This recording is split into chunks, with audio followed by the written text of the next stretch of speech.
মারাত্মক অ্যাক্সিডেন্ট হয়েছে। এটা হচ্ছে আপনাদের লালফুল। লালফুলের আগে মানে পৌরসভার ডাস্টবিনের ময়লা ফেলায় যেখানে কোম্পানিটা, ওইখানে মানে বাসের সাথে ধাক্কা লেগে আপনাদের এটা হয়ে গেছে। বাসের সাথে চাপ খেয়ে তো টাক্কা নামায় পড়ে গেছে। তো অনেক মারাত্মক, অনেক বড় অ্যাক্সিডেন্ট হয়েছে।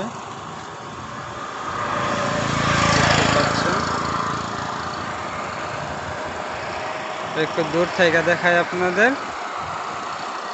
এটা হচ্ছে সিলেট ছাতকা পাগল হাসান চত্বরের পাশেই, পাগল হাসান চত্বরের পাশে হচ্ছে এটা। তো দেখতে পাচ্ছেন, একটু ভালো করে দেখাই আপনাদের সামন দিকটা। ক্যামেরায় ধরতেছে না, অনেক পাশে তো।